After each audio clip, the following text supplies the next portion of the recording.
going on? I'm Bobby J. This is City Chapters Podcast. Today's chapter is with Janelle Victoria Cordero. Janelle is a multi-disciplinary artist. She is a published author and poet, a painter, and a professor at Spokane Community College. She is the author of several poetry books, and her writings have been published in countless publications.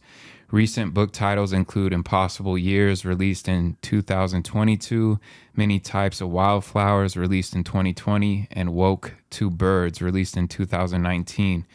Here's an excerpt from her book, Impossible Years. This was a poem that stood out to me, and it just feels like a prayer you could say every day, to meet the challenges of life. So the poem title is Let It Be a Good Day.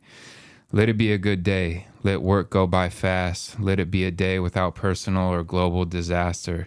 Let there be good news on the radio for the drive to work. Let the sun come out. Let my words match my intentions. Let no harm be done to me, and let me honor everyone I come into contact with. Let my prayers be answered. Let me know someone or something is listening.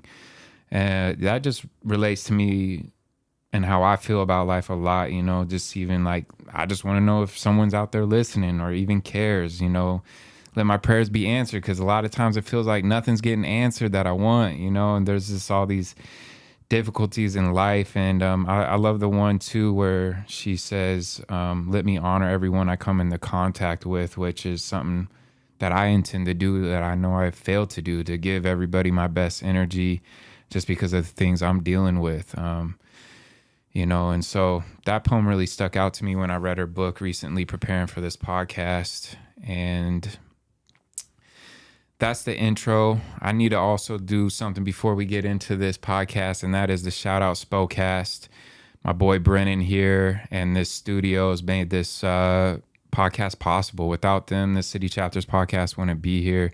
So I just want to be shout out, thank you to him. And if you guys are ever looking to get into the podcast game, Spokecast is where you need to go. He makes it super easy, and it's very professional, as you can see how we've done it here.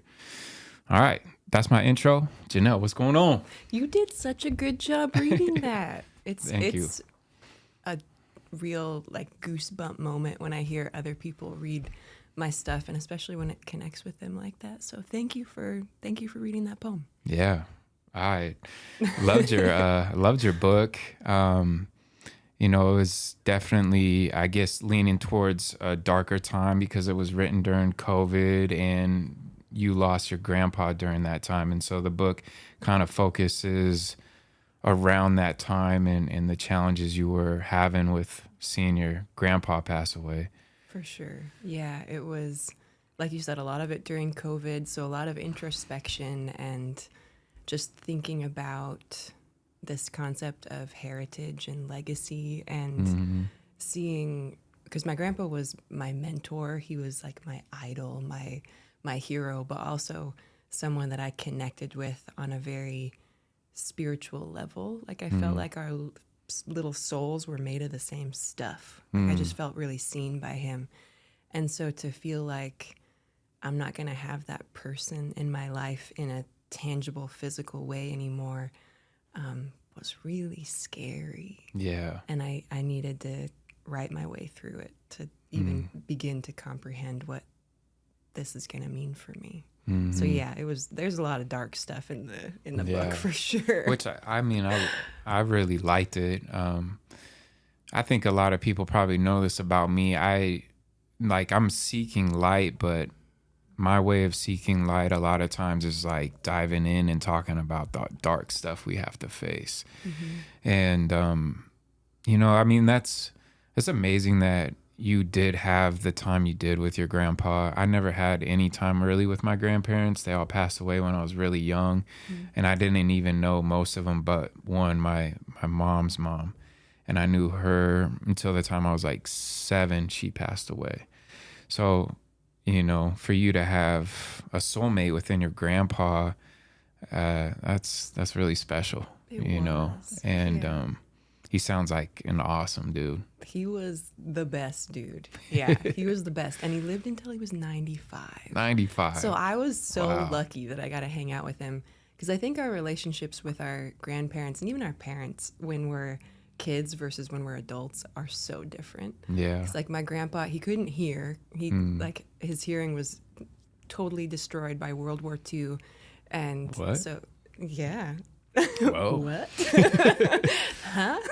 Yeah, he fought in World War II. Like, Wow. that's how old he was. And so, yeah, like he couldn't hear me when I was little because my voice was, I was like a little girl and my voice was very squeaky. And so he was just like, I can't talk to you. Not that he didn't, it's not that he didn't want to, but he couldn't. Literally, yeah. Yeah, and so as an adult, I learned, I just have to talk louder, and he can read lips really well. And so, like, I could finally know him as a person rather than just like, oh, my cute grandpa, but as a person. And yeah, I was so lucky to. What was his name? Otto. Otto. Yeah.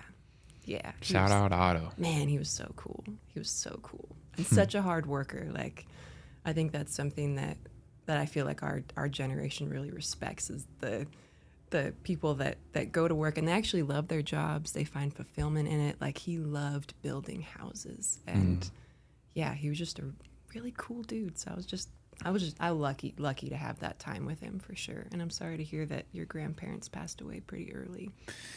Yeah. I mean, I just never really feel I ever had like a really strong family dynamic. We moved up here when I was really young. So, where did you move from again? Denver. Okay. Yeah. We moved up here when I was 6. So like, after we moved up here, I obviously didn't see my grandma very much anymore. And then she got cancer and passed away.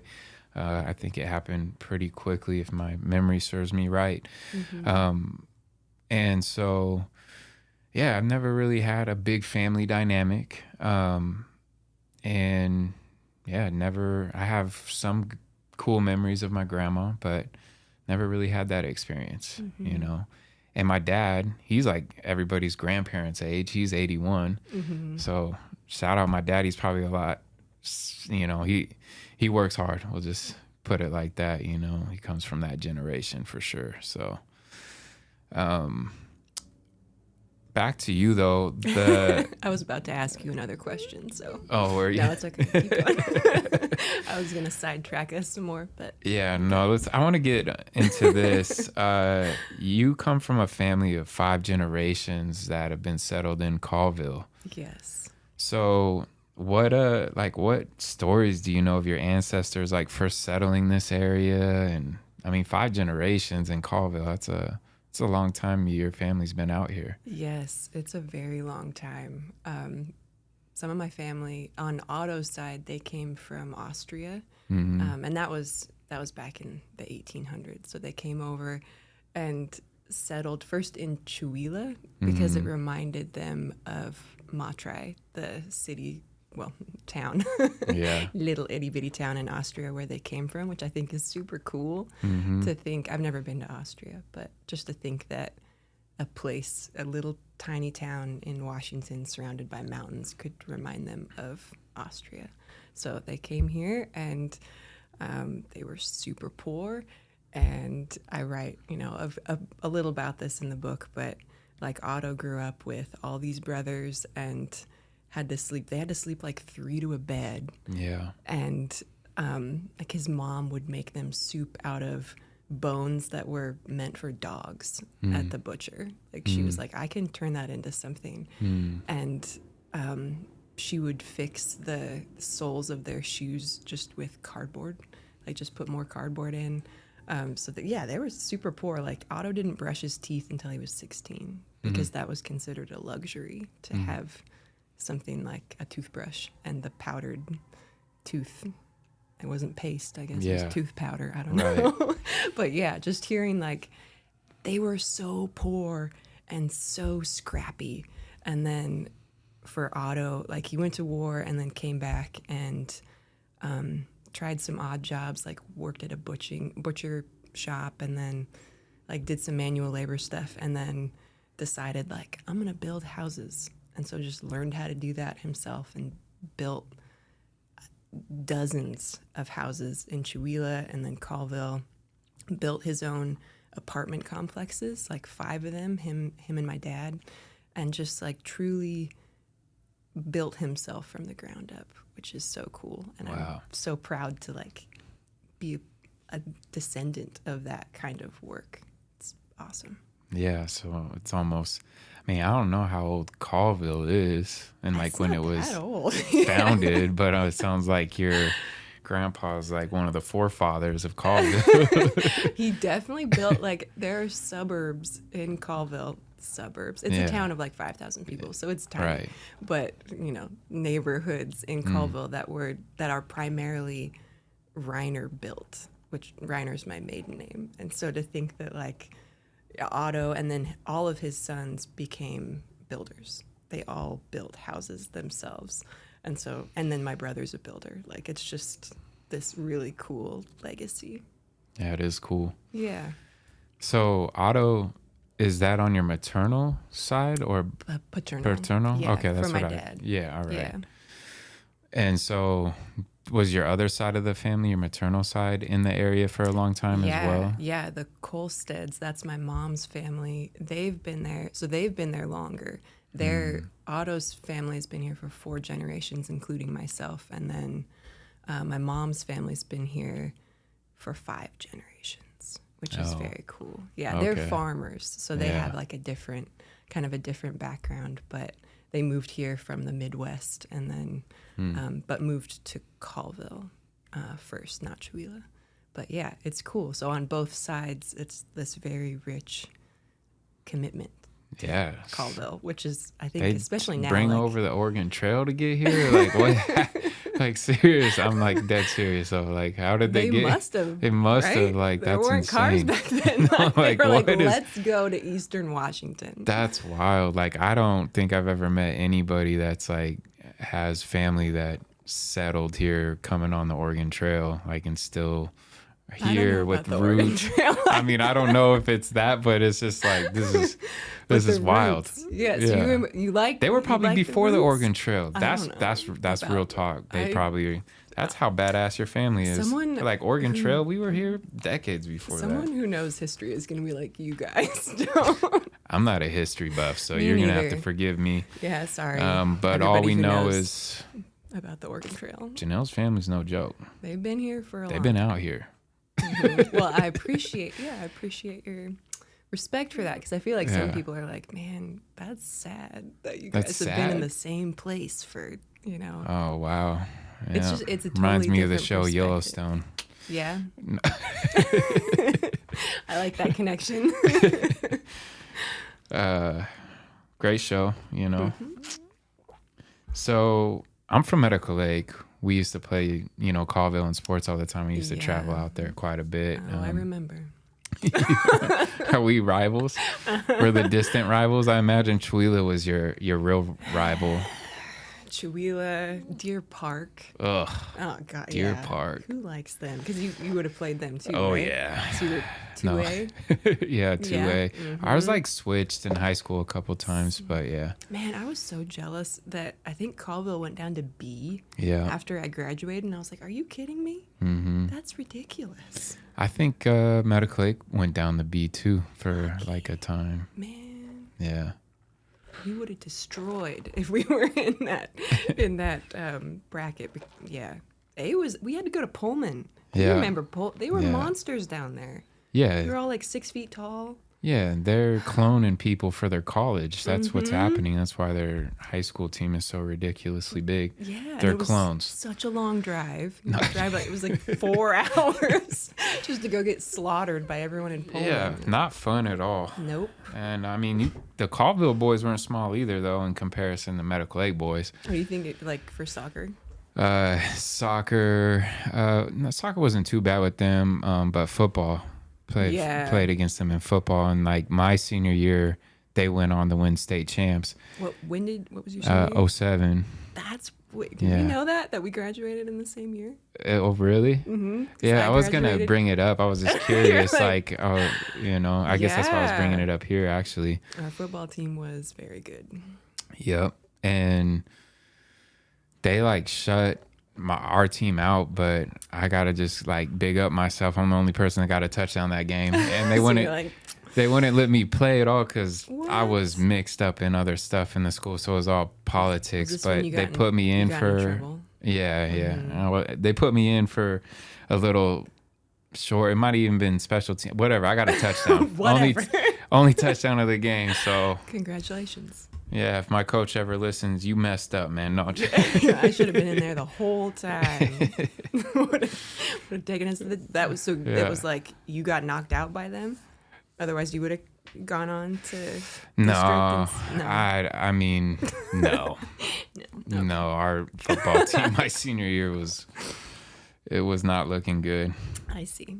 But like again, it was like a lot of politics. There was a lot of guys on the team that were really good, that were like, but they started benching us because of us partying and different things like that. Rebels. Which I feel like is like, come on. We're It's high 17, school. 18-year-old kids. Yeah, like you guys are that serious. So like our quarterback ended up being like a freshman that year because they wouldn't let our QB starter for a senior play. Like it was just crazy. Yeah, and clearly y'all did not learn a lesson from that. Yeah. So that was not effective. No, Discipline. not at all. Nope. Did you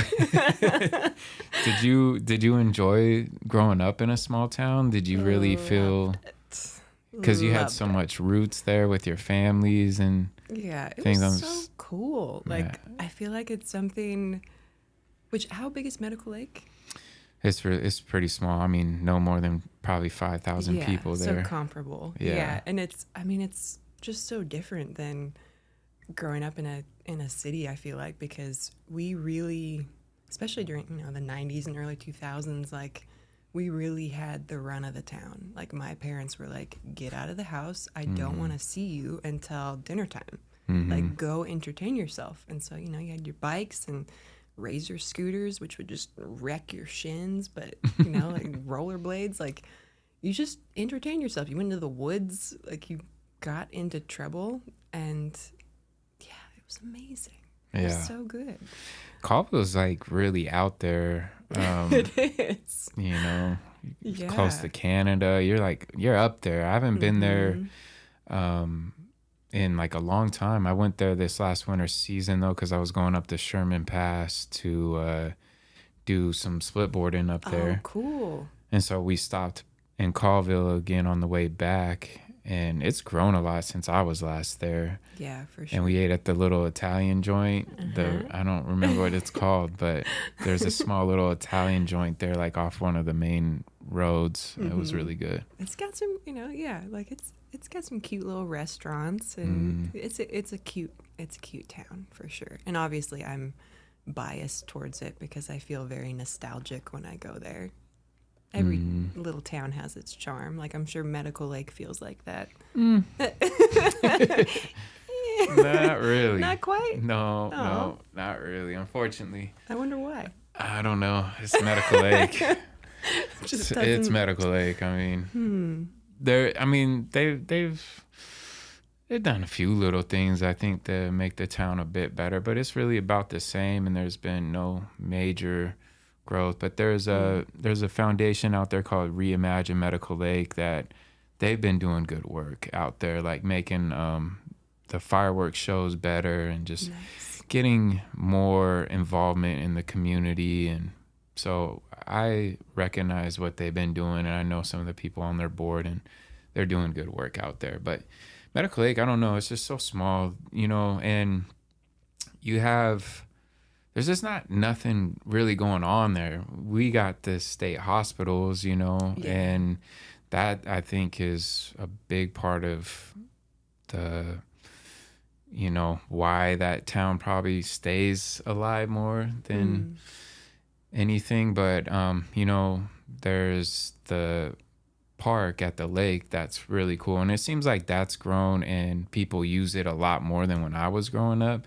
Like people go out there and paddleboard a ton now, so it's good to see little things like that. But I wouldn't be mad if my mom's thinking about moving, and I've been like, move up north, like Chihuahua, Colville area. That's where I want to go. Like if she's gonna move, like that's where I want her. Especially as a snowboarder. Yeah, I'd be closer to 49, but like that would give me a home base near the mountain. Yeah, and her best friend lives up there, right outside of Chihuahua area. Nice. So, I was just curious about. I figured you would have to probably love where you grew up with your family roots and everything. And so I was just curious if that intuition was right. For sure. Yeah, 100%.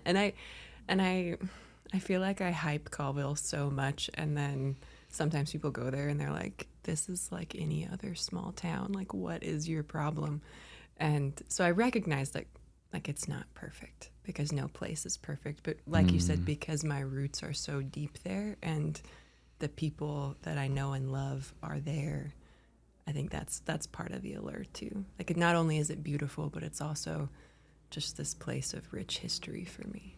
Yeah, and you probably know a side of Colville most people don't. Yeah. Like, they see the town, but you see the surrounding areas and the memories you have there. And yeah.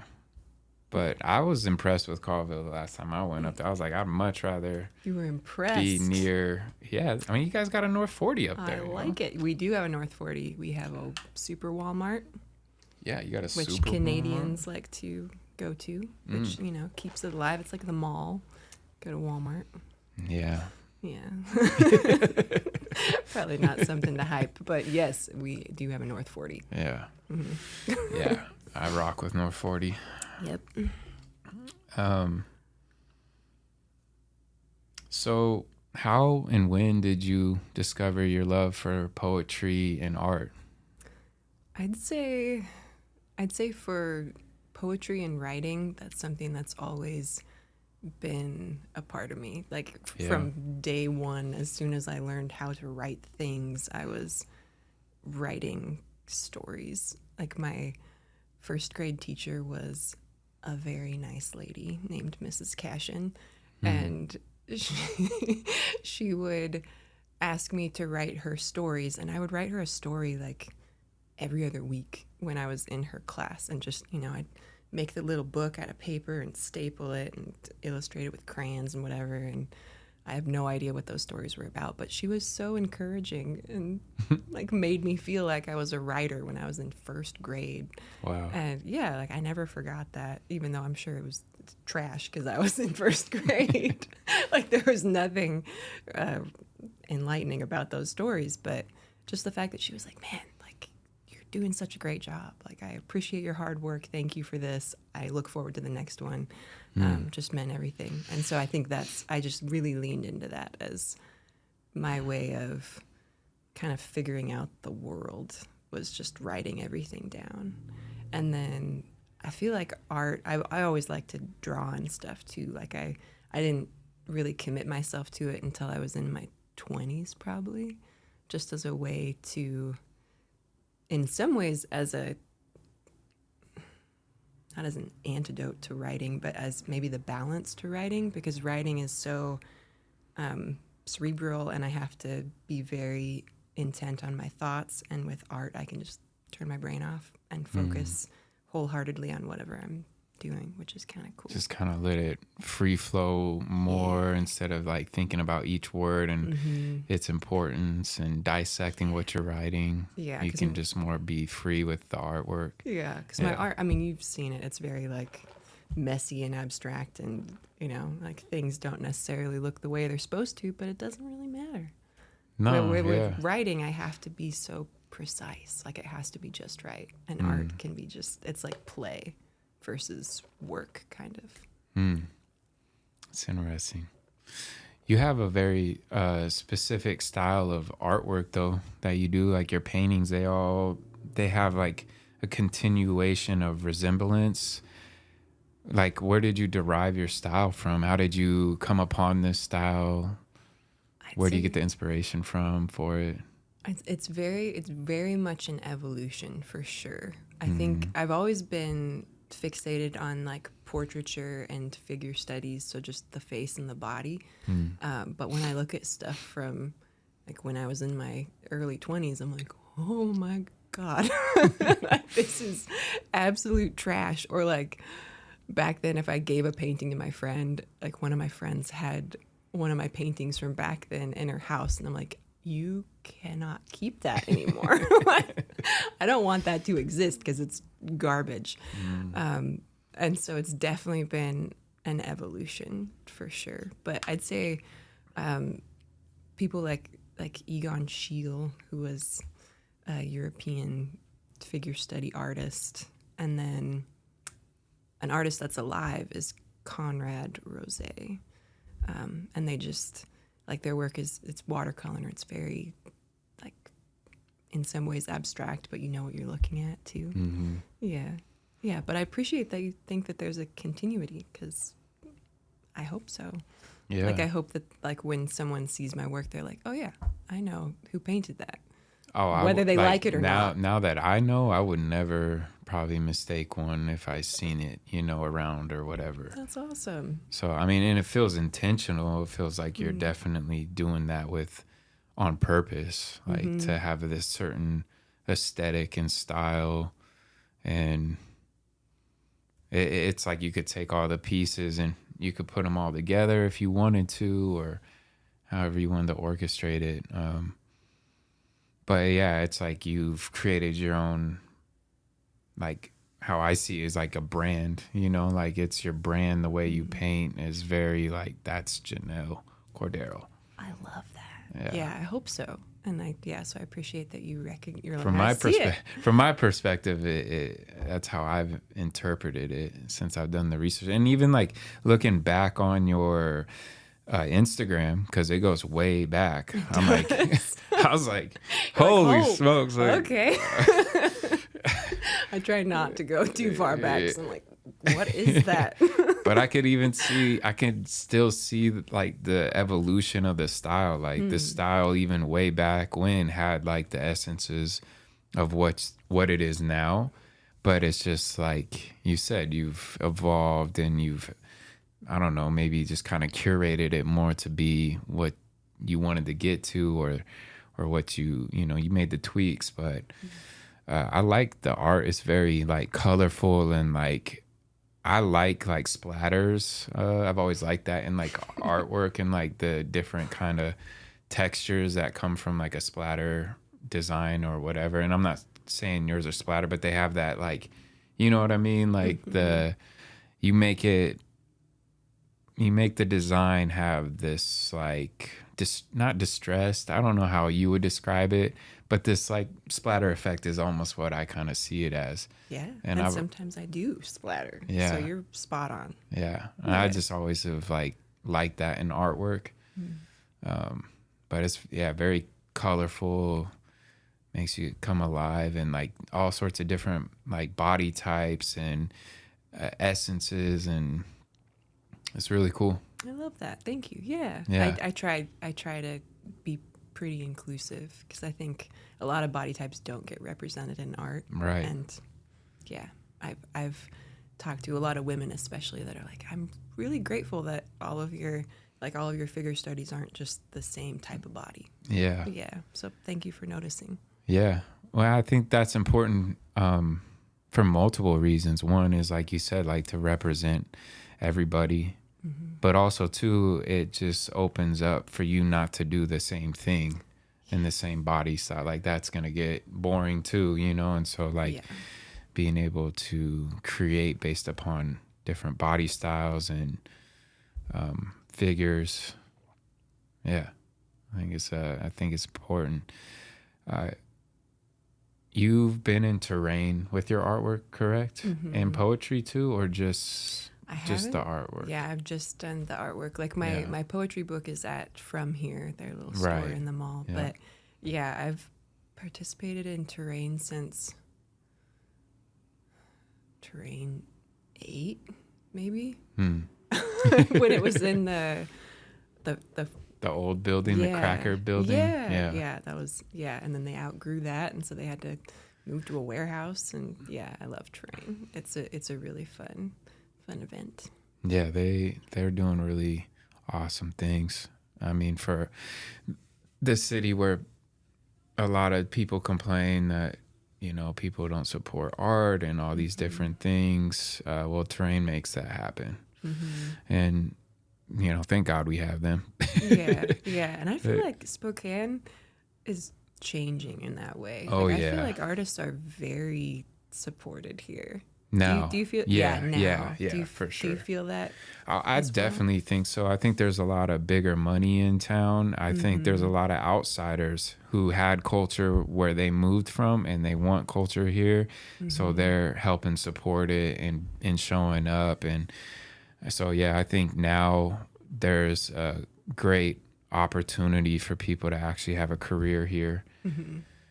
And, I think different individuals doing different things. Like the reason I'm doing this podcast is so like I can highlight somebody's story like yourself. And if people want to know who these people actually are, just outside of what their artwork is, you can actually get to know these people in our town.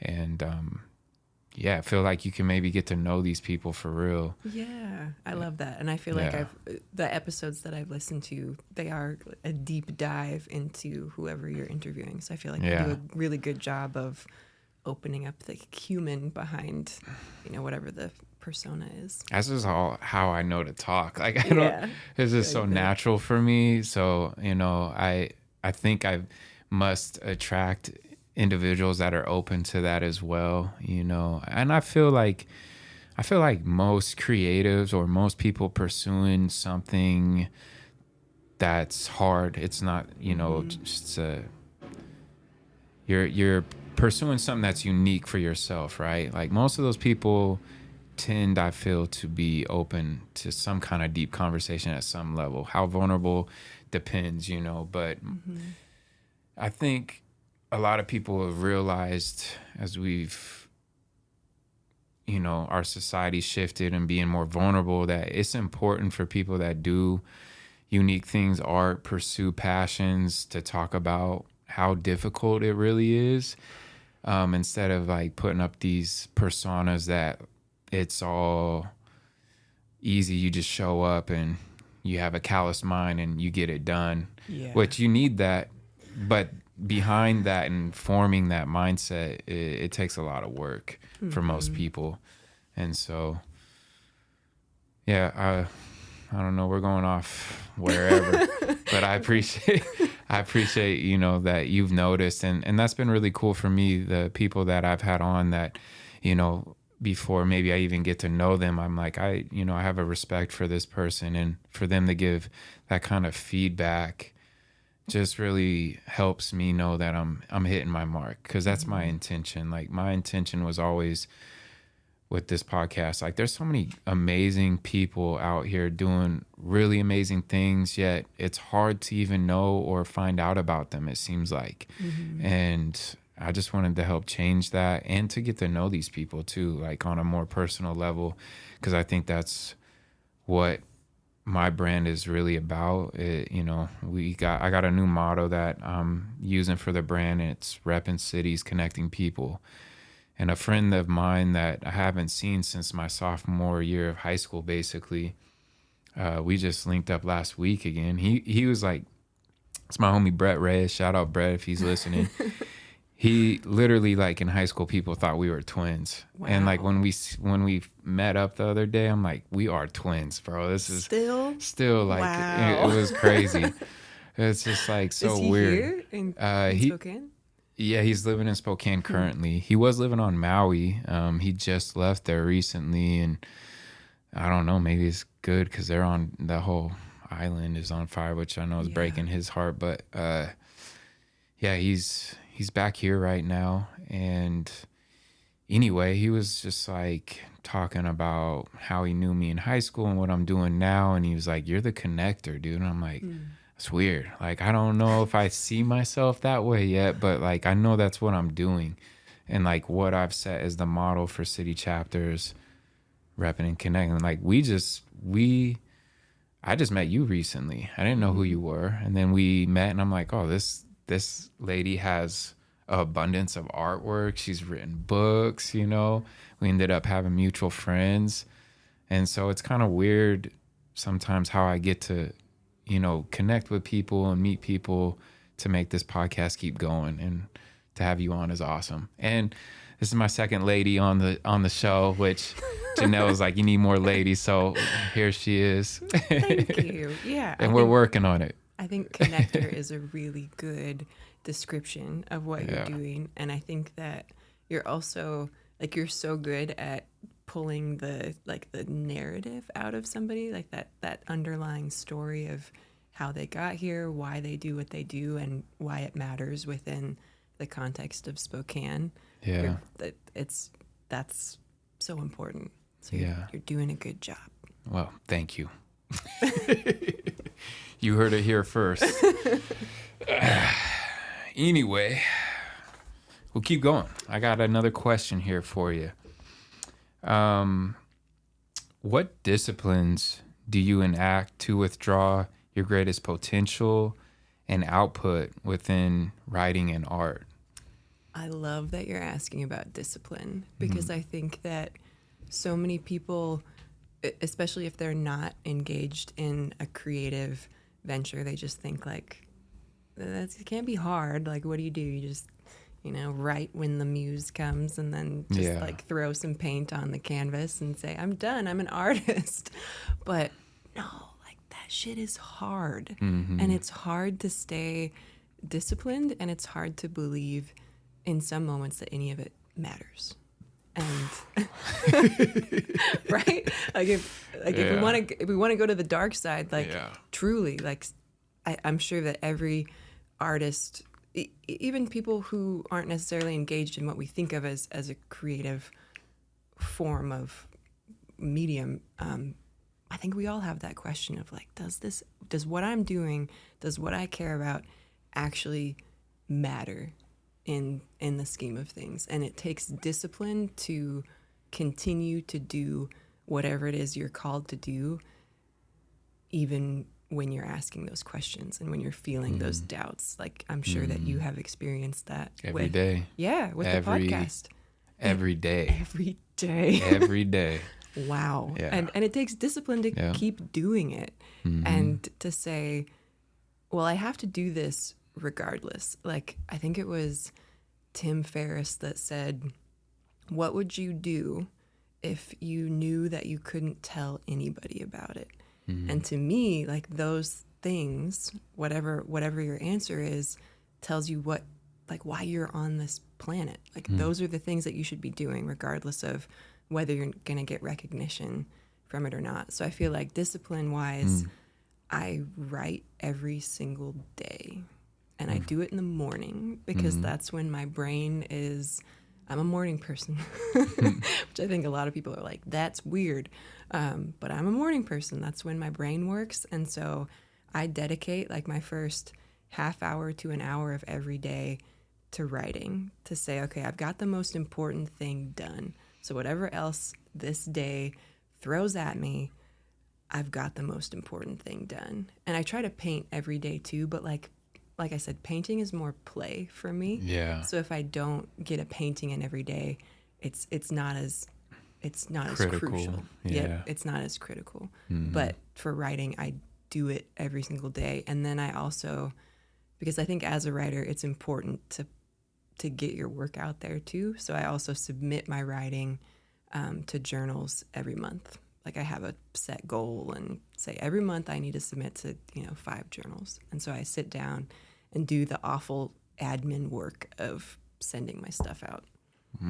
But I love all that. Yo, that's great. That's amazing. Because that's really what it takes, every day showing up. Every day. And writing is really hard. And so there was another question on here you had seen before, and I was going to ask, have you read The War of Art by Stephen Pressfield? But you have not, but that whole book is exactly about what you're saying. It's about meeting and fighting the resistance as a creative. And Stephen Pressfield's an author, so he talks about the need to sit down to write every day. And it doesn't matter what you write. It could be complete crap that day, but it's as long as you sat down and you enacted your creative medium so that you've done the hard thing. And he talks about he does it in the morning too. And I think most disciplinaries, like, and great people, it's like the first thing you got to do in the morning is the one thing that if you don't do it right away, you'll figure a way out of it. You'll Mm-hmm. figure a way for your mind to be like, oh, we could do it later or not. So starting off right in the morning is huge. You know, I'm learning to be a morning person. I've really struggled with that.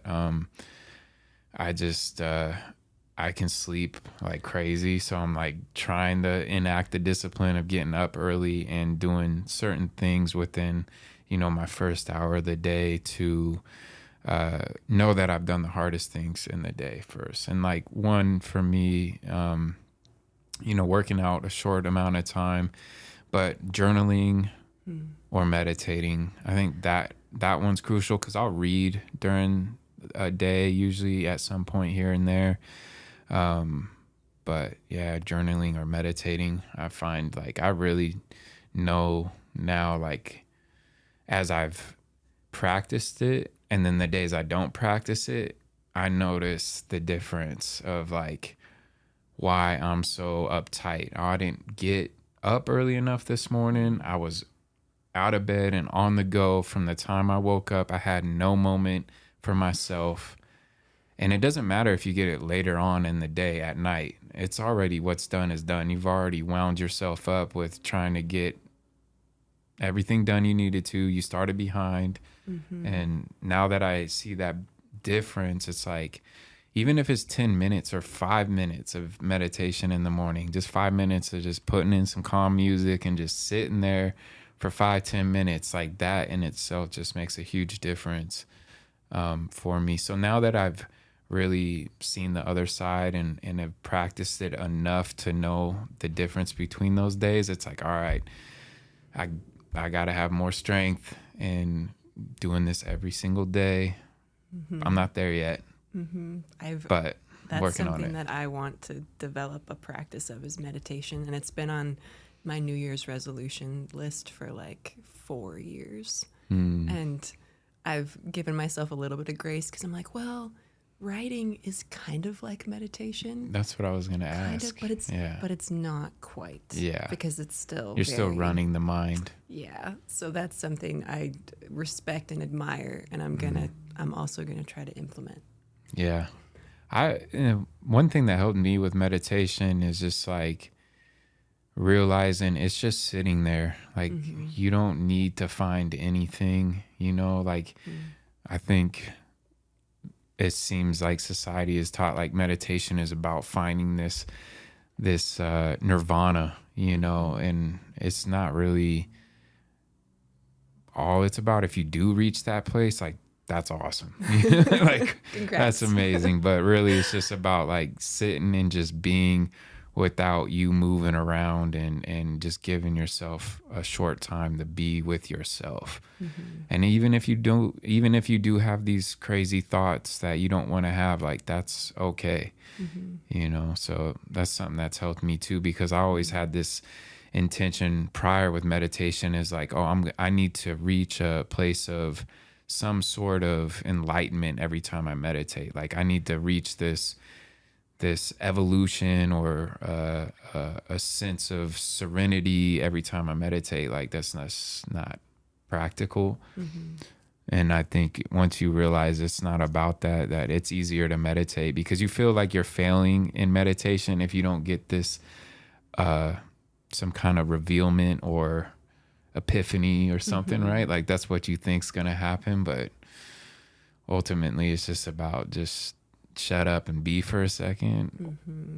And I even think that ties back to the book really well too. Yeah. That you mentioned, The War of Art, because like you said, it's coming back and doing something regardless of what the outcome is. So even if you write and it's garbage, but you're like, well, I did it though. Yeah. And so I'm going to be ready for when that inspiration is actually there and the words are flowing. So I feel like similar to meditation, you're like, some days I might not get as much out of it, but it's still worth doing because it's just calming yourself down and being present in whatever you're feeling.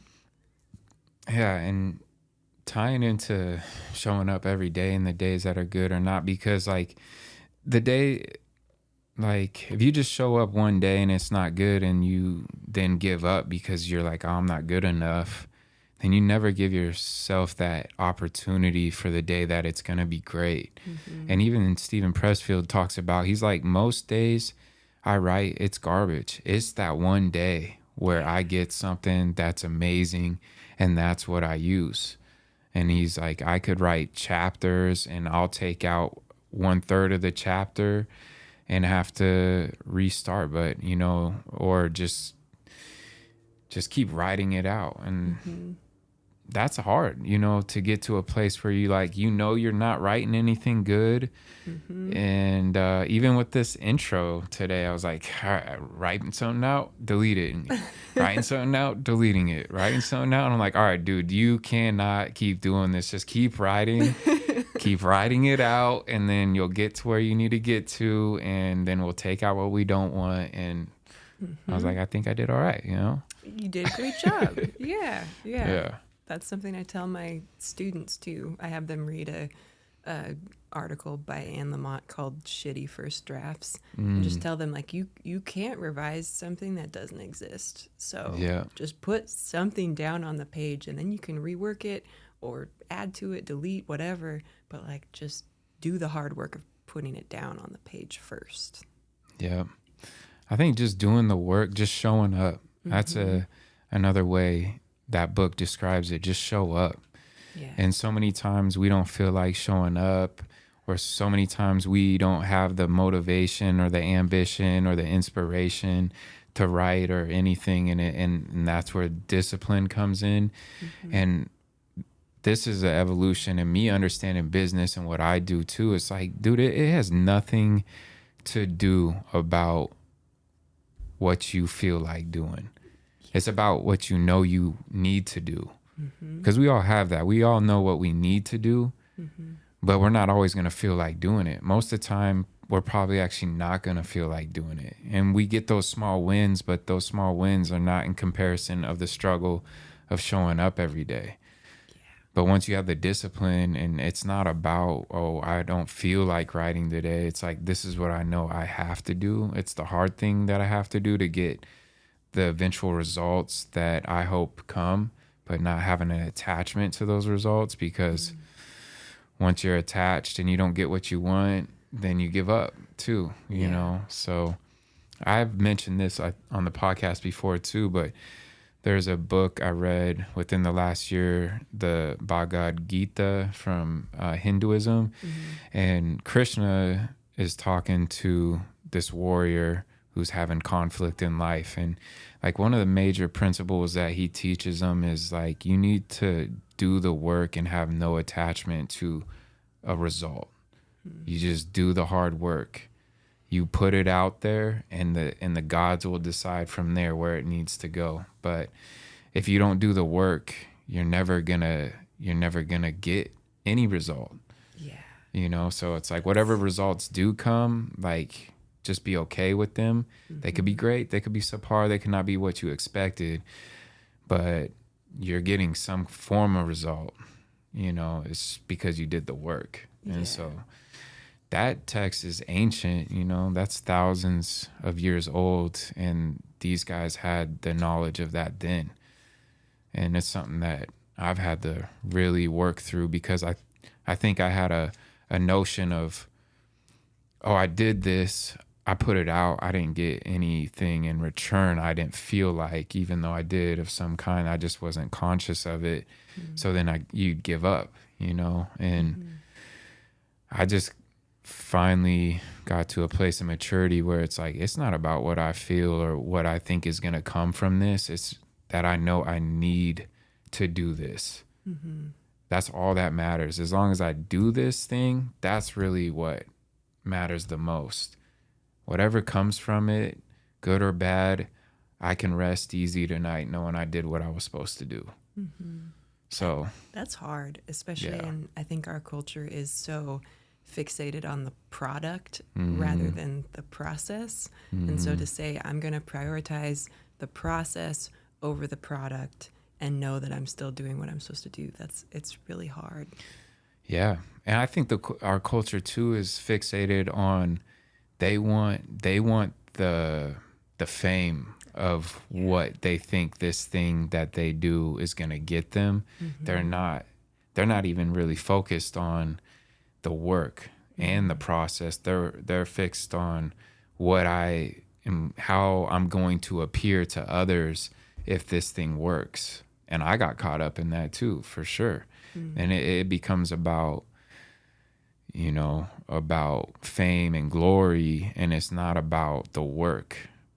With city chapters, you're saying? Yeah, Like, just in life, but like city chapters, other things I've done in life. And I see it with a lot of other people now too. Like I know because I was that way. Like I see it, like you're doing this for the wrong reasons. You know what I mean? It's not centered on you do this because you love it and this is what you feel called to do. You do this because this is a means to you becoming this image of who you think you need to be, but you don't have the dedication. And I mean, that my results speak for themselves as far as from my perspective. My internal perspective is like I was too caught up in not the actual work. And you gotta really love that and have discipline for that work. But I think a lot of people try to be like, yo, look at all the work that I've done. You know, look at what I do. Like, hey, look at my work. And I've always been more quiet. Like, I try to let my work speak for itself. But I don't know. I think there's a lot of mixture there between what you think you want to accomplish and this goal in your mind of why we do these creative things. Because ultimately, no matter what, you want recognition. Like, can't really get outside of it. You can work with it. You can subdue it a bit. Like, that's not really the most important thing. The most important thing is me expressing my heart, my soul into this. But I don't know if it's possible to get away from the fact, like, you want people to acknowledge what you put out there, you know? And What are your thoughts? Yeah. I wonder if you could flip it and say recognition or connection, you know? Because I think you're right that we do create things and we get really hyped when someone, you know, like you're like, hey, I can recognize you as an artist, and if I see a painting of yours, like, I know it's yours. Like, that's really cool to me.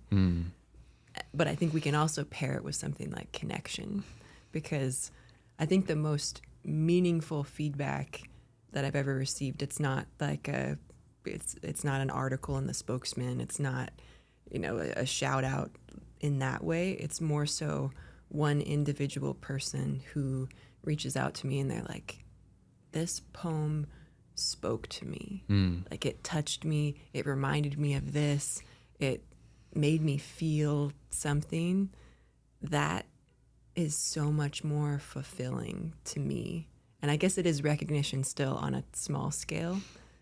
It's still there. I like how you're saying, though, the connection, because really, I think the difference in those words is important, because recognition is about self. It's about yourself, right? Yeah. Connection is about others as a whole. Like, us as a whole. Connection is more about, like, we're all one, and to connect with each other and to realize, like, hey, we're all in this together, and you see what I do is just a reflection of us as a whole, you know? Exactly. Something deep like that, right? Yeah, exactly. Well, truly, Yeah. I think especially things like art, whether it's creating a podcast and telling a person's story, whether it's publishing a poem, it's recognizing that your experience, while it's unique to you, other people are still going to glean lessons from it and see themselves in it. Like, that's human nature. We can't help it. Like, we want to see ourselves in other people. And so I think any creative work, especially that's coming from the heart, other people are going to connect with. It's so cool. It's such a blessing. Yeah. I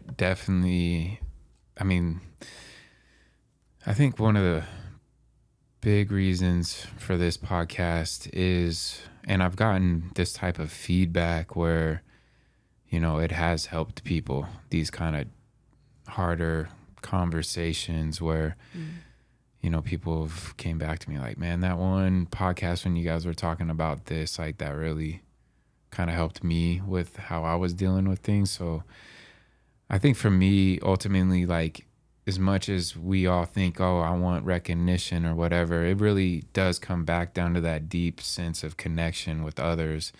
And I mean, that's why, and I don't even know if I knew it from the very beginning, but I know that's why I do city chapters now. It's like I want to cause connection because I've ceased to have like a lot of what I feel like a lot of great connection in my life. I've had a lot of broken connections and broken relationships, and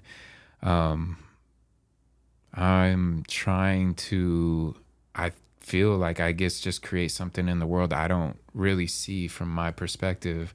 And so this podcast was my idea of how I could connect with people and to give, you know, highlight their story. So it's not just about me, you know, this podcast gets to bring amazing people like you on, and so other people get to know you, and I get to know you at the same time, which is, I don't know, a double whammy, you know. Double whammy. Yeah. Whammy.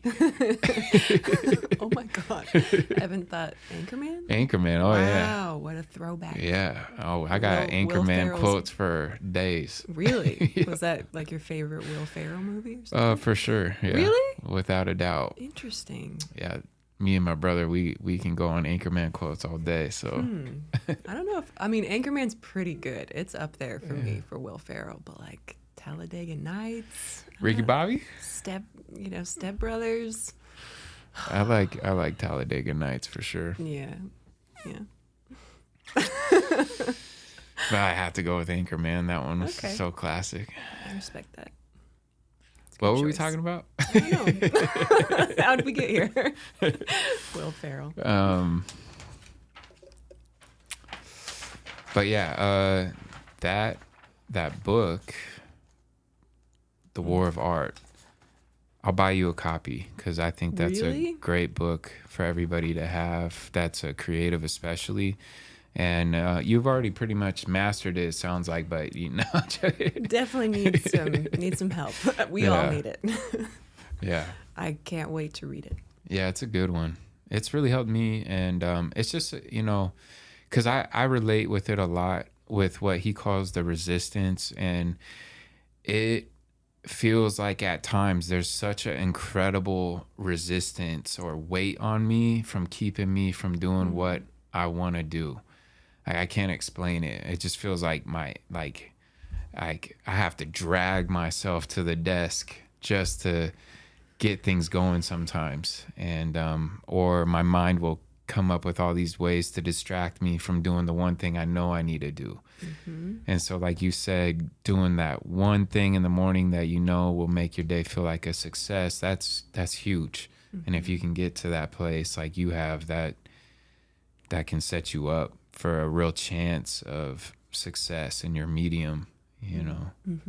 Well, and I think I hate to blame everything on, you know, our cell phones and social media and technology and whatever, but I do think we live in an age where our attention is constantly being hijacked by all of these different things Yeah. that want, you know, that want us to focus on them because it's profitable. And so in a lot of ways, I do think it's harder to spend. It's way harder. It is. Yeah, Way because we know harder. that in our pocket, like we have something that will entertain us for hours very effectively. And Yeah. that's scary. Yeah, it's sick. Yeah. It's really sick what's happening. Honestly, I took a break from social media for a few days, and I'm like, I've been just mentally healthier, you know, over those days. And I've had this conflict of like, how can I operate my businesses without social media? Like, I want to figure out a way. Like, YouTube is okay. Like, I feel like I could do YouTube because I don't surf YouTube like I will Instagram, right? And I don't really use Facebook. I'll get on my desktop to get and post something, but I don't have it on my phone. Yeah. But Instagram's the one that gets me.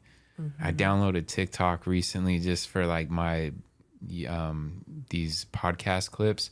I hate it. Yep. I absolutely hate it. And don't want to use it. I don't think I'm going to. I'm like, Instagram is like that. I can't do any more than that. But honestly, I've been thinking, can I just like, how can I do this without social media? Like, how do you be a full rebel and be like, I will operate outside the system.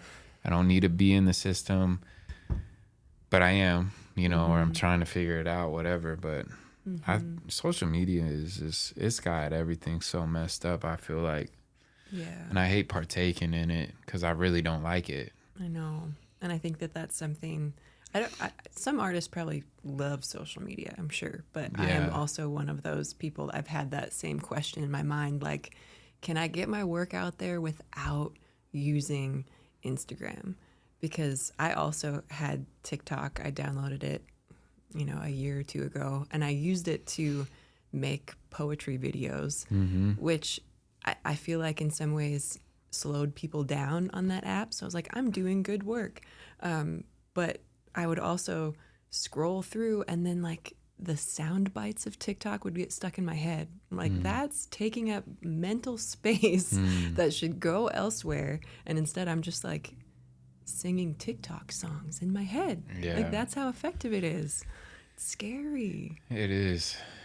It's very scary because I was listening to J. Cole talk about why he doesn't get on social media. And he's like, it's like back in the 50s when everybody was smoking cigarettes and they didn't have the research yet to know how damaging it was for people.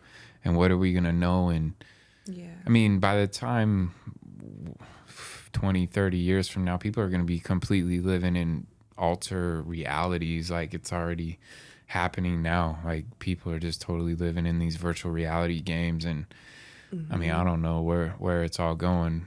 It doesn't look good mostly for me. And I just want to stay grounded. Like if it, to me, the essence of an outlaw is just like, I'm not taking these paths that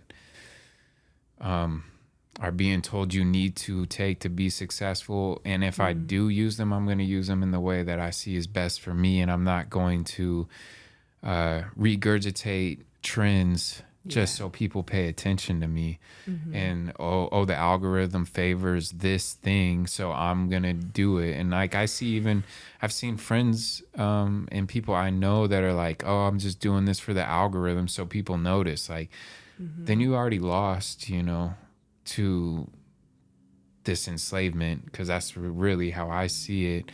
I mean, people are literally enslaved, and that's what I think I've been struggling with so much mentally with social media is like I feel like I'm a slave to it.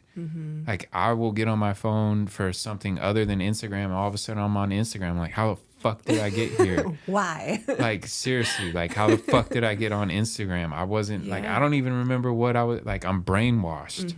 And that's the scary part is we have given social media so much control. And the fact that it's with us constantly, if it's on our phones, like we gravitate towards it. Like you'll go on to check the weather and then you're like, why am I, what is happening? Why am I scrolling right now? And like, that wasn't a concern with MySpace because you had to be on the computer. What was MySpace guy's name? Tom? I rock with Tom, he was man. Everybody's best friend. Yeah, he was the homie, man. Yeah, and then Zuck came around, ruined it. But for real, like you said, they want us to. It's almost like they again. It goes back to profit, but they want us to feel like the virtual world is almost more real than the real world. Yeah, like your virtual, social media persona is more important than who you actually are in real life. It is 100% that way. 100%. And I'm really glad we're talking about it because I'm sure a lot of people struggle with this. A lot of people that don't maybe run businesses or have creative mediums like us do stay off of it and they can, which like, Do it. do it. Yeah. I just, even the Run. last few days, because I, want to post clips from this podcast, because I think that is, I like those. that's important, right? Yeah. And that's what I have to remind myself. Like, I don't care about the likes. I know people see it. And even if it's just one person that can take something from these sound bites that we get from this podcast, because what we talk about is authentic, and the way the clips are generated are authentic, because it's not like we're doing this right now for a clip. Right, You know there's what I no mean? Like, we didn't script. set this up for a Yeah. 10-second clip for us to get, and there's no script. It's just authentic conversation. And so I feel like that translates over to the social media, even though it's not this whole hype thing that I see other people doing. That's not what I want to do. I'm at all costs, I'm trying to remain authentic if I'm going to use social media, and not get caught up in the trap of likes and how many followers and all of that, because I struggle with it. I struggle with like checking once I post something. Did somebody notice? Did Right. somebody pay attention? Did I get any likes? But ultimately, I've luckily got my mindset to a place where I'm like, it don't matter. I did the work. I put it out. That's all that matters, is that I did that, and not be attached to the result, like that Bhagavad Gita talks about. And like what you were saying too earlier, it's just like I showed up, I did it, that's all that matters. Yeah, I think that's a really healthy way to look at it, as a tool, like an extension of authenticity, because it can be used that way. But I think it takes a lot of discipline, for sure. And I think it was easier, like when Instagram first came out, all the ads weren't on there, so it was a lot easier to curate what you're gonna see. But now, because it is trying to manipulate us and keep us on there longer, that it's gonna throw whatever it's like, oh, you were looking at this jewelry earlier on a different website, but like, here it is again. Here it is again. Here you go. And when you in the search on Instagram now, Scary. it's just like you can't search for anything, because it's just got a feed of distractions right below the bar. For real. Yeah. It's Like, it's you're so really hard into to search this stuff. something. It Like, is. It is. And it's just so much more manipulative than it was originally. But yeah, trying to remain authentic and producing, whatever message you need to get out, using it as a tool for that. And then, like, I set a limit for myself of 15 minutes a day, and that's it. And sometimes I go You don't over, hit the extra 15 minutes? I do sometimes, especially if I made a poetry reel, because I hate editing video. Like, I hate making it. Yeah. But then it's worthwhile to me if one person's like, I needed that today. Yeah. And they're not going to get it anywhere else. So I'm like, okay, it's a medium that I can use. It's not what I'm going to put all my effort and energy into. I don't want to learn the algorithm. Yeah. That does not interest me. But I'm still going to use it sparingly and with discernment. Yeah. What are some of the ways you think of fighting or remaining authentic in this world? Like, how do you think about remaining authentic, staying in touch with who you truly are, and not letting these outside influences, whether Instagram or whatever, mold you? Because you can, you see that happening, and it's happened to me. We're all affected by our environment, and it's a constant struggle to not be swept up in it. So, like, what are some ways that you feel you've created for yourself to remain authentic? That's a really good question. I'd say what makes me feel most authentic is maintaining relationships with people in real life that are genuine, that I can be fully myself in. I think that's really important, having those people in your actual life that you see, maybe not every day, but you can see them in person and have deep conversation, because that's so important for us to connect with each other like that. then just doing following my calling, doing the things that bring me joy and make me feel like myself as much as I possibly can. And yeah, not getting swept up in whatever trends are sweeping through Instagram and, everywhere else. Yeah. Yeah, but it's hard. It's Yeah. really hard. And that's something that's important to you. How do you feel like you have remained authentic when the world wants you to be a certain way? I don't know. When I asked you that question, I was like, do I know the answer for myself? It's such a hard Do question. I actually know the answer for myself that I'm asking her? Yeah. I think honestly, one way for me, and I think I read this about you. You're introverted. Mm-hmm. Yeah, I've became more introverted, and I think isolation is a good way to protect yourself and to remain authentic. Now, you can isolate yourself to an unhealthy place, Yeah.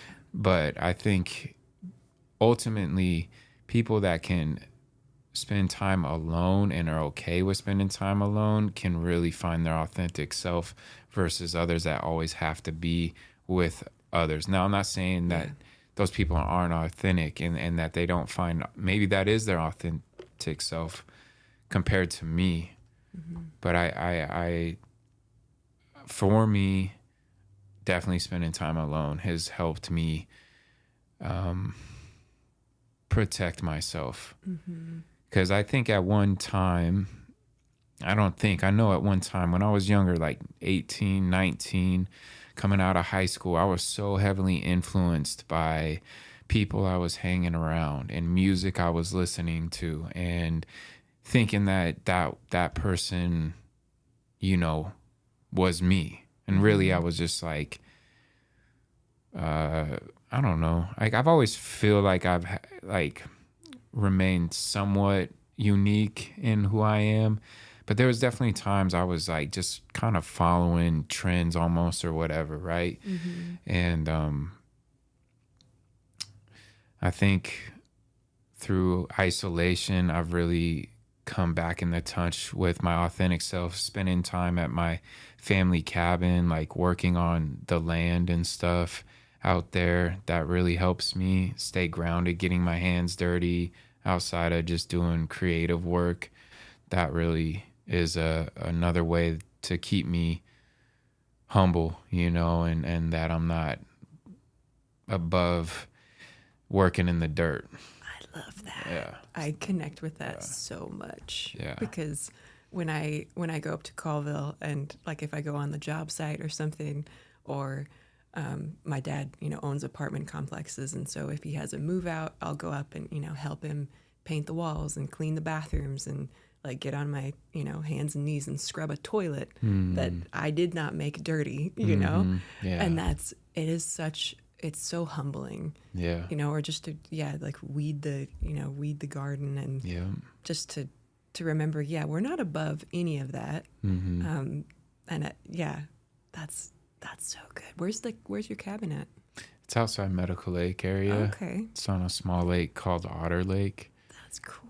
Yeah. My family has a cabin up by Colville too, and I feel the exact same way. Like whenever I go there, there's no cell service. It's amazing, and you can just be by yourself and be in nature, and all of whatever you're stressing about is put into perspective, and you remember like we're here for such a short amount of time. Yeah. And that's beautiful. I love that. And I completely agree. Solitude is very important to remaining authentic and just being with yourself and not feeling like you have to be stimulated at all hours of the day.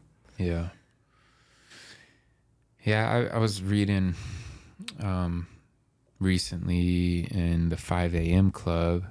It's a book I'm reading back to back, but, it talks about a lot of creatives spend a lot of time alone, and and it talks about like that's how they form their medium to be very unique. So I don't know. It's really hard. Sometimes I'm so alone. It's just like, damn, like I don't even know how to sometimes seemingly connect with people, which is like counterintuitive to what my friend thinks I am and this podcast, but I mean that's the truth. And I'm trying to develop this brand so that I can be around others more often, and finding people that are like-minded or at least are open-minded. And I think that's really one aspect that I feel is important about this podcast, is having people that we might not see or have the same ways of thinking, but that we're open-minded to each other's creative endeavors and pursuits and how we deal with the challenges that come along with it. And then making that hopefully relatable to anybody in life, because any pursuit of creativity is really a pursuit of self, is what I've come to understand. Like building a business is building yourself. Pursuing creative outlets is like really working on yourself, learning disciplines and other areas that can be implemented in other areas of your life. Like I didn't really fully understand that either. Coming into business, you think you're doing business because you want to make money and you want to be successful and all these things. And for me, I realized that it's way deeper than that.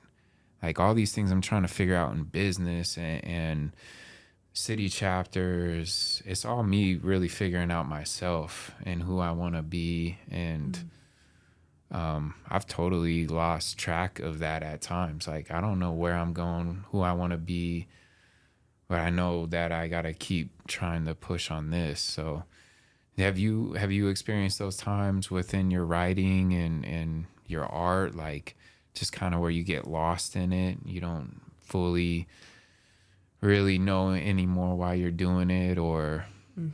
For sure. Yeah. I think that probably happens to anyone that's pursuing something that's so close to them and something that, like you and I have used the word, like your calling. If you're pursuing your calling, I think it's easy to come up against that resistance and those doubts of, this isn't important to anybody. It's so easy to feel that way because of how important it is to you. And it makes, like, when we're pursuing something that we love, we're more vulnerable than at any other moment. And so it's so easy for doubts to creep in because we are vulnerable.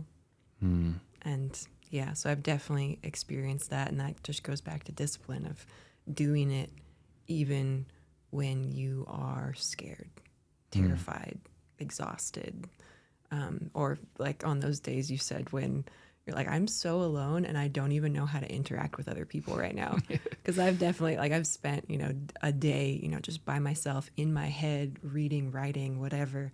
And then if I try to to have a phone call or go to the grocery store, I'm like, oh, other people exist. And I have to be a human outside of my own brain. And that's hard sometimes. I've had this saying for a while where I'll be whatever, locked away doing my thing, and I'll come outside. I also used to do this when I would go on party bender, like come back outside or go to do something. There's a world out here. Yeah. There's a whole freaking world going on out here. Yeah. And it's just kind of funny because we live in our minds so much. And even now, I know our traffic's nothing compared to big cities, but even now I'll come just down here or wherever I'm going a short distance and I'm like, what the hell's happening? Who are these people? Who and why are there so many people driving around so recklessly? It feels so dangerous to drive now. People just do the most outlandish maneuvers that are possible with no regard to the safety of themselves or who they just cut off or whatever. I feel like that's I just be trapped. driving, shaking my head like, what is going on? Yeah, I feel like that's people that are totally trapped inside of their own self and saying, oh, well, it doesn't, what, I'm late and that's the only thing that matters. No one else on the road matters right now. but they are reckless. Like I would love, I grew up riding dirt bikes up in Colville. Oh, and me so too. I would love to Yeah. have a motorcycle. Yeah. I do not trust anybody in Spokane. Like if I was up in Colville, I rode like a little Yamaha 125 when after I graduated high school, like Yeah. putter around on that thing. Yeah. Never would I hear. No. Never. Because Yeah. people are crazy. I've had 2 friends nearly killed on Yeah. motorcycles by cars that just pulled out and didn't see them. Yeah, it's so scary. Yeah. I had friends too try to get me to ride street bikes. I was like, nope. One, I'm like, I love speed. So like, I'm dangerous if I get on one of those, and I don't trust other people either. Yeah. Yeah. Traffic's crazy. Yeah. It's wild out there. I mean, at least in bigger cities, like the traffic's going so slow. Yeah. Now the problem here is like we're right in the middle of traffic jams, and We're it still just going gets too fast. like Way too fast. it's just like we're in that danger spot. Yeah. I'd rather have people just not being able to drive fast and get there a little slower. Right? But Yeah, just like be a minute late. It's fine. yeah, that's thank God I reached that place, because I definitely drove fast when I was younger, male, Same. you know, young and dumb and what was your angry. first but, car?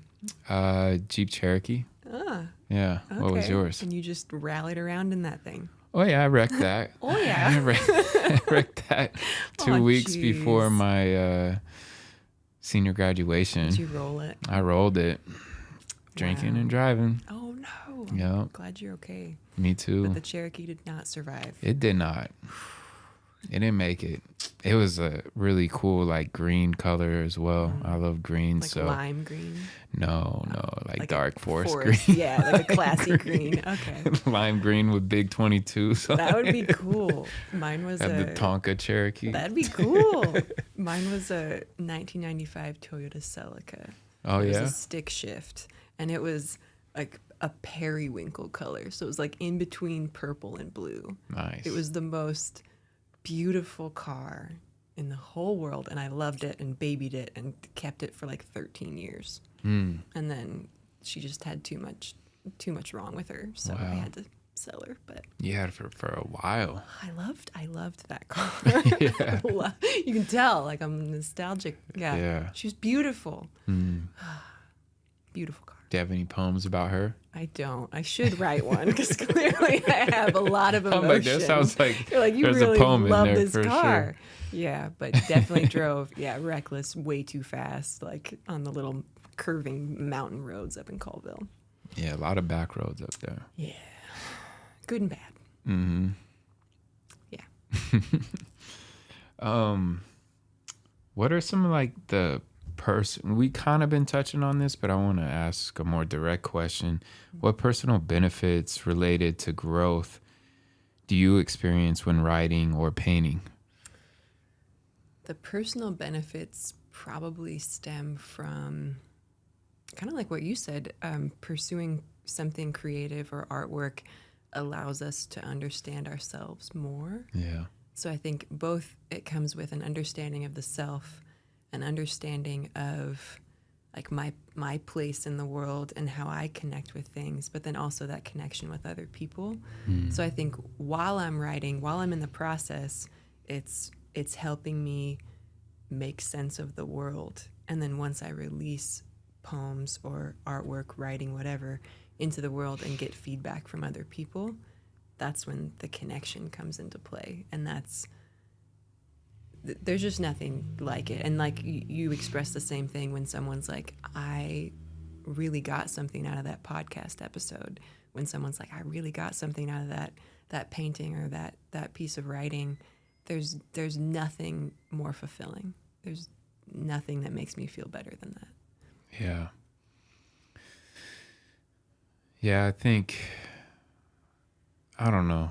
You know, like there's those sayings that say, if I could just change one person's life, then it was all worth it. It's true. And I think I'm trying to find that truth more for myself, because I think I do have like a lot of selfish tendencies that I'm trying to work out, you know, and I feel like I'm a very giving person, but ultimately I always have to come back to like, why do I do what I do? You know, like what is the real reason I'm doing this? Is it for attention? Is it really to help people? And I think because I do ask those questions that it helps me remain, those kind of questions help me remain authentic in what I'm doing, but also helps me remember that, all right, the focus isn't about me. Like the fight against personal attention and all these things is like, okay, that's cool if that happens, but that is not what is going to validate me, Yeah. and that's something that I had to work through a lot of too, like in business and all these things. Cause I got to a place where it was like, what, it doesn't matter. Like it really doesn't matter what I do and what I accomplish. Because everything's so small, like we're so small, like, but then I realized too that it has to have some kind of meaning, and so like just not having the attachment to I'm going to be the one that changed the world or what I do changes the world. It's just like, I think this is important. And if it helps people, that's great. Well, and It's just like that simple. I feel like it's switching the perspective from I want to change the world to like I want to change a world. Because I think that each one of us, we are our own little world, right? And so Yeah. to be able to truly help one person, it's in some ways the same thing as changing the massive world. To be able to connect with one person and help them through whatever they're going through. In some ways, it's even better because you can see it on an individual level rather than being like, oh, well, my podcast, it was streamed 1 million times. That's so cool. But then not getting any individual feedback. Like, what would you prefer? Would you prefer one person to have a heartfelt conversation with you and be like, Bobby, that changed my life. Like what you said, what that person said, like that truly changed the trajectory of my life in a really rough time? Or would you want the statistics of, my episode was streamed this many times and so many listeners, but you didn't get that other feedback? Yeah. I mean, my higher self wants to change people, right? The streams sound And nice, then the lower though. self is like, recognition. Streams mean, oh, the podcast is successful, right? Yeah. Like, so, but I mean, that's, the angel and the devil. I feel like for me, that's always going on with me. I got my higher self. I have I have two different wolves, that I have to learn. Listen to that podcast. Huh? Do you listen to that podcast? No, which one? It's like the good wolf. Oh, is And it? they talk about the good wolf and the bad wolf. Yeah. But I've heard those analogies. Maybe I've heard clips from them or something, but I love wolves. Always have. I've had one encounter with one when I was young, and it's just a memory that I've remembered forever. And it was a lone wolf, and I feel like I'm a lone wolf, so like I've had to kind of understand that concept of what it means for me being a lone wolf, because it's just like the way that my life has been unfolding, and I've been, I think, resistant to it for a while until lately, like accepting this lone wolf philosophy and like being okay with it and being in touch with it and letting go of certain needs. And so kind of like what I was saying earlier, like it doesn't matter. It's kind of like a concept of there's so many people in this world that are trying to be like, look at me. Look at me, look at me, look at me, look at what I'm doing, look at my business. Hey, this is what I do. I can help you do that. Like, oh, like we say this networking, and all that networking is about yourself and what you want for yourself. And we try to portray it like, oh, like, no, I'm trying to help you get what you want. But no, it's all about you. And so I've really struggled with that. And I think at some place, I got to a place like, is that who I am? I don't want to ever be that. So I'd rather be the guy that lives off in the woods in a cabin, and I take care of my stuff, and I do the work out there, and that's all I would ever need. Because that's all I would ever need. I've really simplified my life as far as materialism. I've gotten rid of a lot of different things. I don't have, as far as clothes, shoes, like minimize all that, minimize just a lot of materialism, and simplified my life. But then there came to me, and this is a quote from Marianne Williamson that I've always liked a lot, but it's like, you don't serve the greater purpose by shunning your light. That's not exactly how it goes. You probably know this quote? Do you know that quote from Coach Carter? That's where I first heard Me it. too. Yeah. I never forgot it. I had it. I wrote it down and put it on my wall. Yeah. Like it was that important. I've had it to on me. my wall too. Yeah. And that's essentially what she's saying is, you're not lifting others up by dimming your light. Yeah. Like by shining as brightly as you can, then you give others permission to do the same. Yep. And that's love her. So I love that quote, and that within the last few years came back into my life and helped kind of maybe reinvigorate my purpose. Like I'm not, in my deepest of hearts, I'm not doing this to get attention. I'm doing this because I feel like City Chapters was a gift to me. I don't exactly know where it's going, but I know I need to show up and put work on it every day, and it'll be revealed to me. And the podcast was a real big part of that element of like, hey, this gives City Chapters way more depth than just being clothing, and it makes it about others, like in every episode chapter has been about who this person is sitting across from me, what they do. And, you might get little blips about the way I think, or sometimes longer blips. Sometimes I go off and I'm like, all right, this is their interview, not me explaining myself. But I'm just stoked to have this podcast and get to spend time with people and get to know them. And I think that's what keeps, like, that's what will lead to longevity of a project too, is if it's focused externally rather than just on yourself. Because I think most people will get burnt out if they're just trying to rep themselves, do that grind for so long. Like eventually they're going to get tired of it. But if they're doing whatever they're doing for other people, you're not going to get tired of that, like, because you're going to consistently be fulfilled and know that you're actually making a difference, not only to yourself but to the people that you care about. That's what's going to make a project last. So I feel like that's what's going to, the clothing is dope of City Chapters for sure, but like you said, you're expanding it, so it's not just clothes, it's about the story and community and connection. It's so much more important. Yeah.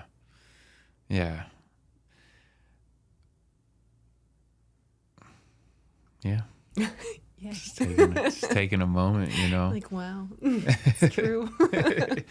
I've built something cool. Yeah. Well, you have two. You have how many books out? Is it 5 officially, or is it 4 that are like your own books, and then one was like a cross publication or something? Yeah, I think it's 4, and then a couple chat and then my next book is going to come out from a little press in Seattle, which I'm really excited about. Yeah. Rather than, because my other press is in Milwaukee, which I'm like, that's cool, but I've never been to Milwaukee. Like, I've never met, the publisher or whatever. So I'm excited to have somebody closer to in-state. like PNW. And one of the editors was like, I want to go to Colville. Like, that's so cool. Like, what an honor that my writing would make you want to go see that place. So that really book cool. will come out either later this year or early next year. Do you have a title for it yet that you can reveal, or? I think I'm gonna call it Talk Louder. Talk Louder. Yeah. Okay. I like that. Thank you. What's the idea behind the title? It's the title of one of the poems in there, and it was about how, which you probably did this too, boys maybe not as much, but like, you know, in the 90s and early 2000s, again, like cell phones were relatively rare. I had track phone, so like very minimal minutes, like you couldn't make long phone calls, and so we were always on the landlines, and we would, as a kid, I would call my best friends and just talk to them for like 2 hours, and then my brother would be like, I need to get it on the internet, like it's dial up. So he's like, you need to get off the phone. And the idea was like, I knew he was outside of my room, like banging on my door, and I would just talk louder. Just like you don't exist. I'm on the phone right now. So 90s nostalgia.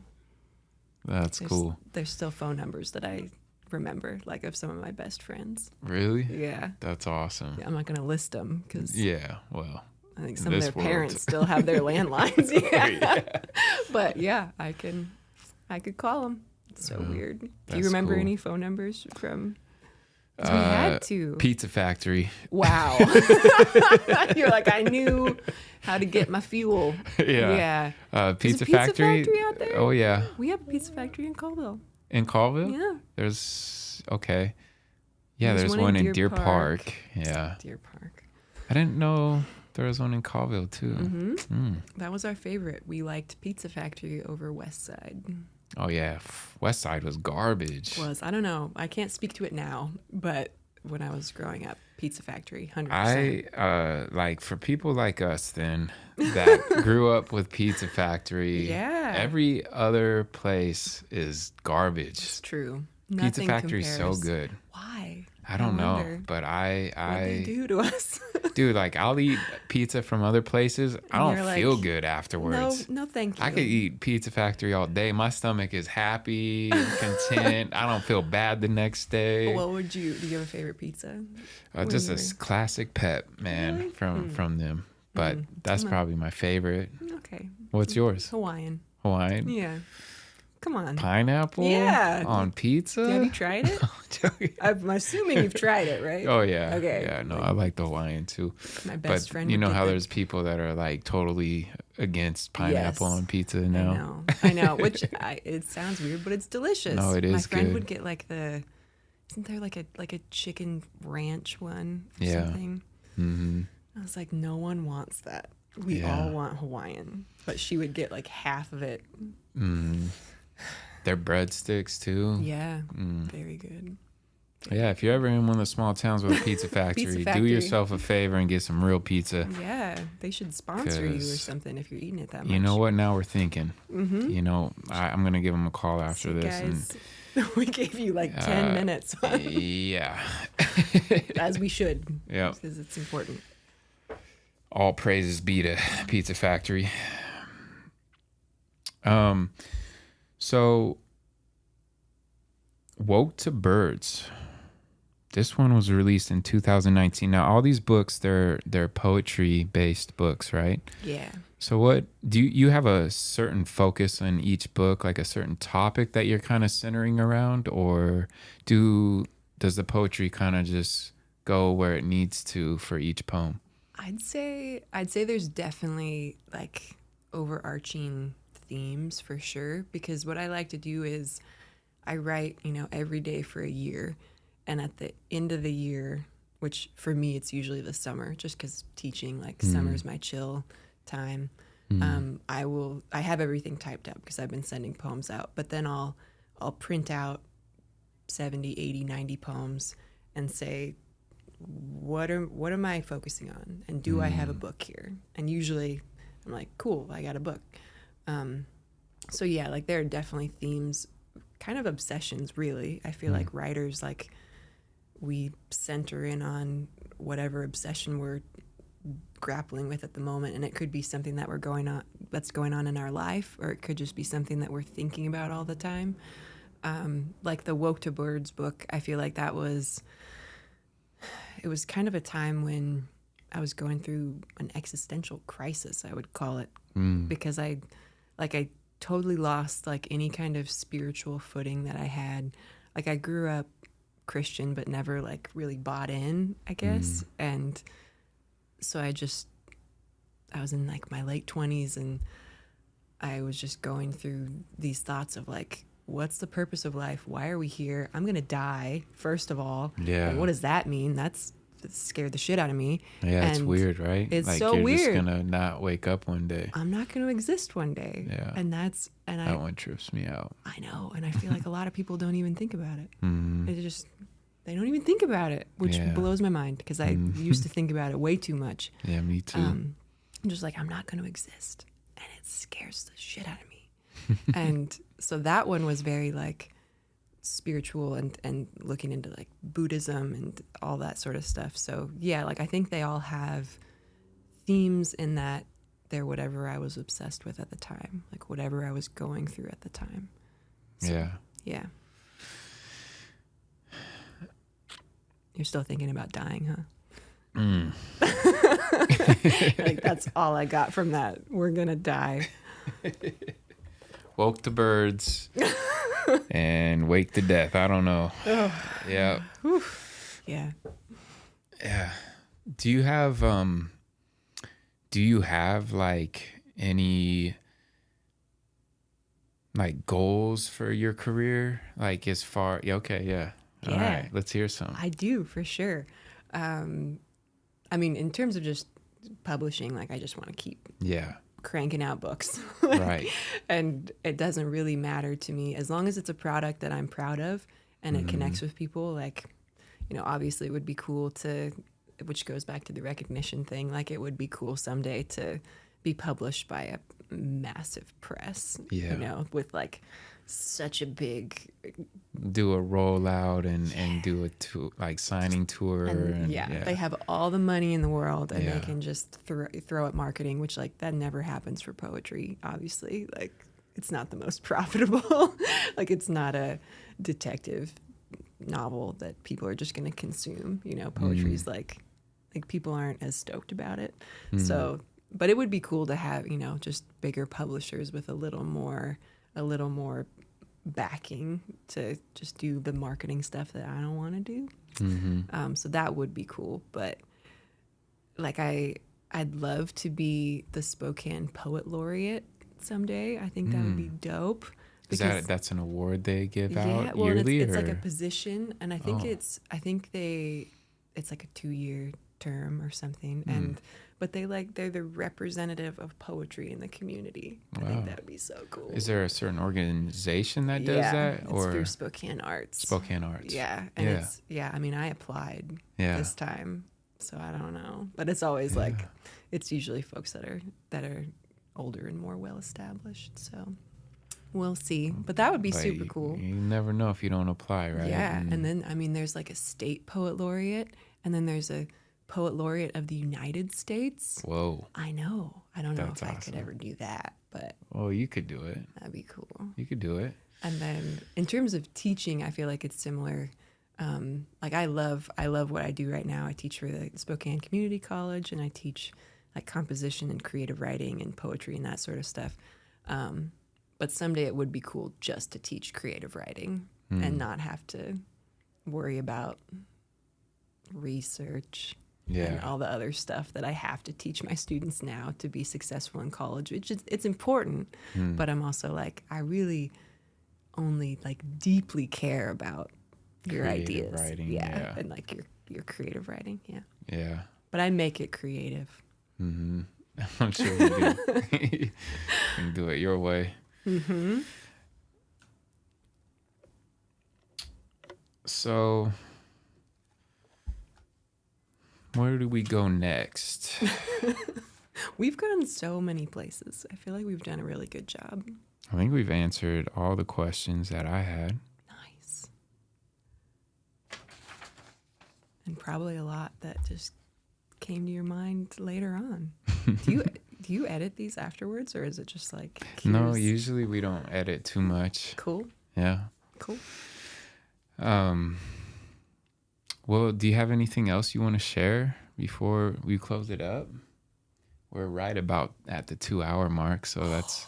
Man, I'm gonna have a parking ticket at the end of this. It's worth it though. I'd say I'd just reiterate that you're doing a good job, and that what you're doing is worthwhile. And I know that the podcast is going to get bigger and bigger as you bring more people into it. And I've really enjoyed listening to the episodes, and I'm honored to be on one. Thank you. It's been really fun. Thank you. Well, you have such an amazing energy. It's very nice to be around. And I have no doubt that you can, accomplish those goals. One, because you are writing every day. That's what is going to make the biggest difference between people who make it as an author or not. You're doing the one thing you have to do. And it's really cool to hear that from somebody actually implementing what I read in a book, like the Stephen Pressfield, like to actually know a person in real life doing that work. That really was helpful for me because we all know the disciplines we need to enact, but most of us really struggle with doing it on the daily basis. And to meet somebody that is doing that, it's like, it's really, I don't know, it's not motivating. It's just like, yes, yes. And you're a published author, you know what I'm saying? Like that's, it's not these huge publishing companies and whatever, right? But it's the fact that you put your heart and soul, because it's poetry. This is really your heart and soul, and it's personal. It's not just some fiction, it's really your life, and especially in the possible years, like you talking and putting these things out there. You're doing the work. I like the whole aesthetic that you've built too, surrounding your books, your branding, and your artwork, because it does also, from my perspective, it does feel authentic. Like your book cover, you near the lake and everything, it felt very authentic. And the way that you just shared these experiences in impossible years, there's a lot that maybe I didn't directly relate to, as far as like your relationship with your grandpa at the age that you are and losing him at that age. But the feelings and the emotions of dealing with similar things in my life, I could relate to. And it's just really cool, once again, to get to know a creative in Spokane that's really going out there and doing things outside the norm, because most people, like in general from Spokane, I think it's changing more, but like you're being an author, you're being a poet from Spokane, and you're not just doing it at a level of like, oh yeah, I write poetry. No, you literally are publishing books of poetry. There's a difference, from people who want to do what you're doing and are maybe too scared to take that next step. And so for you to be that light to other poets in our community, and if you were to become the Spokane poet queen, Poet queen. I like that better than poet laureate. So because I forgot the word. I was just like, yeah. Yours is so much better. Yeah. Spokane Arts, you could hire me for ideas. Poet queen. To a collaboration. But no, seriously, just want to, acknowledge you, Janelle. Thank you. Yeah. Really gonna get some of your other books. I only had the chance to read me in Wait till the Impossible next Years. one comes out. Yeah? Okay, well, I'll get that one. The other ones are weird? Yeah, wait till cool. the next one. All right. Thank What's you. the title of that one again? Talk Louder. Talk Louder. All right. Be looking out for Talk Louder from Janelle Victoria Cordero. I'm Bobby J. This is City Chapters Podcast. Till next time.